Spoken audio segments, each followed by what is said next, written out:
जो जो इस जल धाराओं के पास में या कुछ सागरीय भाग के कोई बड़े फीचर्स है उसको अपन इसमें करते हुए चले। बरमूडा ट्रायंगल कहां पर है? ये उत्तरी अमेरिका,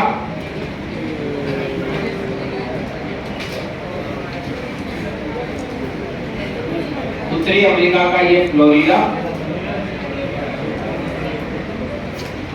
नीचे वाला था। यहाँ पर छोटे छोटे द्वीप है, बामा, बामा के आगे हैती, हैती के आगे यहाँ पर एक जगह है जिसका नाम है पोर्टो रिको। पोर्टो रिको उत्तरी अटलांटिक महासागर का सबसे गहरा भाग पोर्टो रिको। प्रशांत महासागर का सबसे गहरा भाग मेरियाना गर्त के अंदर चैलेंजर डीप है, एक खाई है जिसके अंदर पर्टिकुलर प्लेस है, और ऊपर वाले भाग में यहाँ पर एक आइलैंड है। नाम क्या क्या इसका? फ्लोरिडा के अंदर यहाँ पर है मियामी।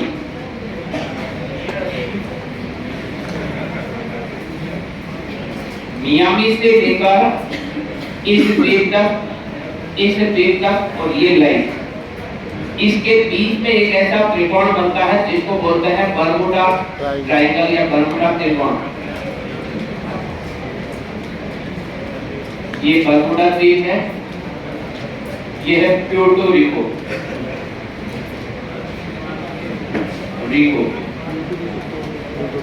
इन तीनों के बीच में लगभग 3 लाख से लेकर 4 लाख वर्ग किलोमीटर का एरिया, लाख वर्ग किलोमीटर का एरिया है जिसको हम बरमूडा ट्रायंगल बोलते हैं। रहस्य में सत्यों के लिए जाना जाता है। जो भी यहाँ गया तू गए था, वापस नहीं आया। पहली घटना जब पता चली है या विश्व लेवल पर इसकी चर्चा हुई वो 1942 में होती है। एक शिप है वो इस इलाके से गुजर रहा था, वो गुजर ही गया पूरा, वापस उसके कोई समाचार नहीं मिले। फिर उस शिप के बारे में वापस जानकारी करने के लिए यहाँ से फिर दूसरा एक रिसर्च टीम भेजी गई, वो भेजी गई थी, वापस नहीं आई। फिर यहाँ दोनों घटना होने के बाद तीसरा फिर से यहाँ पर एक नौसैनिक अभियान किया गया, वो नौसैनिक अभियान भी आगे गया, वापस नहीं आया। फिर यहाँ से एक हवाई टीम भेजी गई, यहाँ से एक हवाई टीम भेजी गई, तो सारे जाकर है, वो हवाई टीम भी गई वापस। उसके बाद इसको प्रतिबंधित क्षेत्र घोषित कर दिया। पहला जहाज गया, पीछे 3 रिसर्च टीमें गई, वो तीनों ही गई वापस, उसका किसी का कोई सबूत नहीं मिला।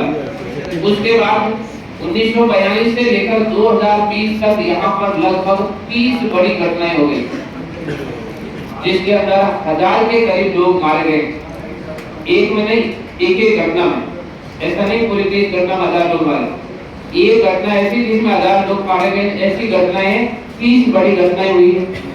2020 तक तो ये रहस्य में था, सबने मान लिया यहाँ पर कुछ कोई ऐसी देवी शक्ति है या कोई ऐसे भूत प्रेत का क्षेत्र है जो इनको ले जाता।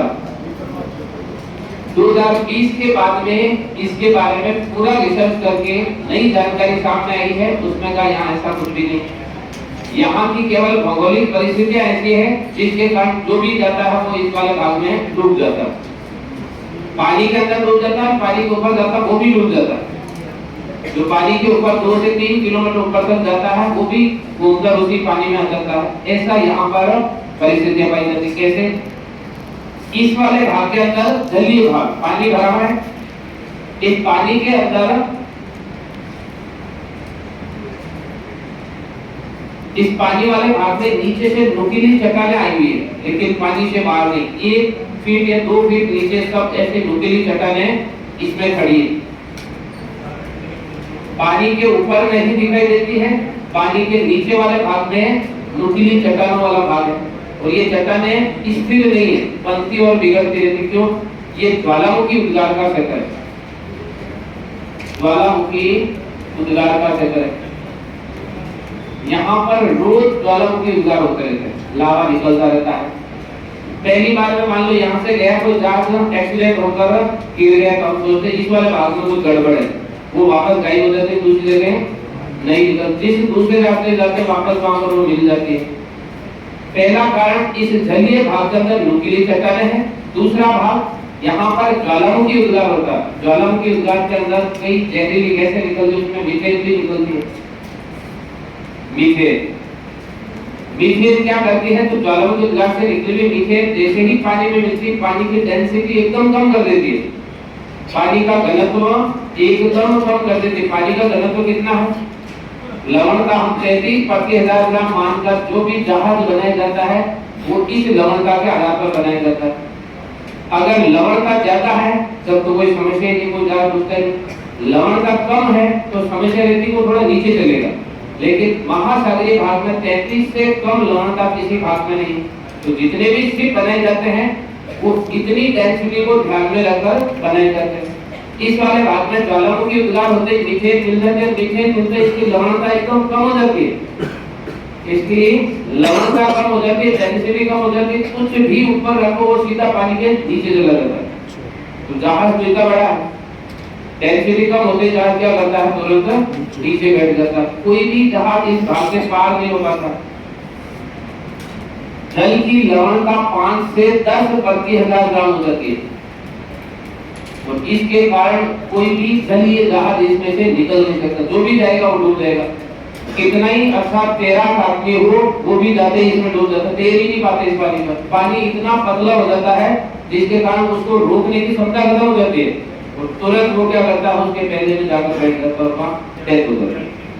पानी वाले भाग में तो ये समस्या है कि एक तो नीचे चट्टानें हैं, दूसरा इसके अंदर पानी का घनत्व अत्यधिक कम है। जो भी हम स्ट्रक्चर बनाते हैं हम तो दूसरे पानी के अकॉर्डिंग बना के जाते हैं। ऐसा थोड़ी वहां पर ऐसा पानी होगा हम इसको लेके जाएंगे। तो इस पानी के अकॉर्डिंग कोई भी शिप या कोई भी जहाज बनाया नहीं गया है, इसलिए इसमें से कोई निकल नहीं पाता। नंबर 2, अगर इसके ऊपर से कोई निकले तो इसके ऊपर वाले भाग में जहां पर जल का डेंसिटी कम है, हेक्सागोनल बादल पाए जाते हैं। षटकोणीय इस प्रकार से बादल बने हैं, 6 लेयर वाले ऐसे बादल बने हैं इसके वायुमंडल। और 6 कोणीय बादलों के अंदर हवा एक दूसरे में ऐसे क्रॉस करते हुए जाती है जिसकी स्पीड 250 किलोमीटर से अधिक है। इस बर्मुडा ट्रायंगल के ऊपर वाले भाग में हेक्सागोनल क्लाउड्स पाए जाते हैं।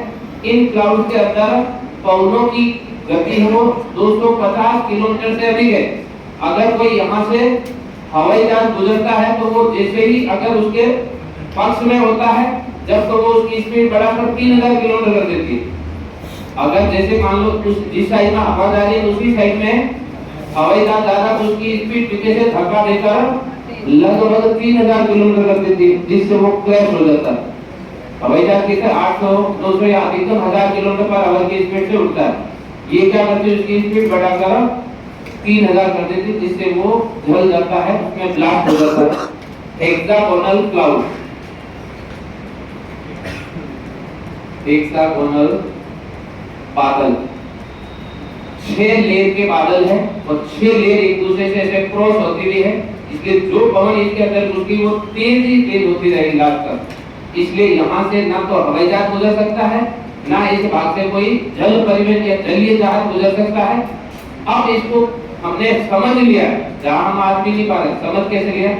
ये पहले जितने भी जहाज या हवाई जहाज जाते थे वो सारे कंपास बेस्ड थे। कंपास जैसे डायरेक्शन बताता वैसे जाते थे।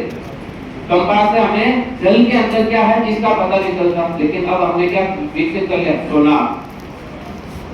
ये जल के अंदर कौन से भाग में क्या है इसका हमें पता लगा था। तो सोनार से यहाँ से जब देखा गया तो पता ये तो चलने लायक इलाका ही नहीं है, इसमें तो नुकीली पहाड़ियां आती है, बनती रहती है और बिगड़ती रहती है। किस भाग में कब बन जाएगी पता ही नहीं है, तो कौन से भाग में कब खत्म हो जाए पता ही नहीं। फिर सोनार के अंदर इस जल की डेंसिटी देखी तो एकदम पतला जल, जो दूसरे जल की अपेक्षा काफी हल्का हो जाता है। दूसरा ऊपर हमने क्या कर लिया, रडार स्थापित कर लिया। वायुमंडल के अंदर जो वायु परिवहन के लिए हम किसका उपयोग करते हैं, रडार का प्रयोग करते हैं। तो रडार यहाँ पर बादलों की स्थिति बता देता है कि यहाँ इस प्रकार के घने और सघन बादल है, इसलिए यहाँ पर परिवहन अनुकूल नहीं है। तो पहले ही मना कर, पहले क्या कोई मना करने वाला था नहीं, इसलिए हम उसके अंदर चले जाते, जाने के बाद पता चलता बाहर नहीं निकल पा रहे। वर्तमान में बर्मुडा ट्रायंगल की जो घटनाएं है उसका कारण क्या बताया गया। नंबर 1, इसके जल के अंदर नुकीली पहाड़ी है। नंबर 2, यहाँ के जल का घनत्व अत्यधिक कम। नंबर 3, इसके वायुमंडल के अंदर हेक्सागोनल क्लाउड है। ये किसी भी जो जाने वाले परिवहन का साधन है उसको स्पीड या कुछ भी करके क्रैश कर देते हैं। तो इसके ऊपर वाला भाग 3 से 4 लाख वर्ग किलोमीटर का एरिया है। ये प्रतिबंधित क्षेत्र है, इसमें से कोई नहीं जा सकता है। बाकी ऐसी कोई देवीय शक्ति जैसा इस भाग में कुछ भी नहीं। इसको बना लो बर्मुडा ट्रायंगल।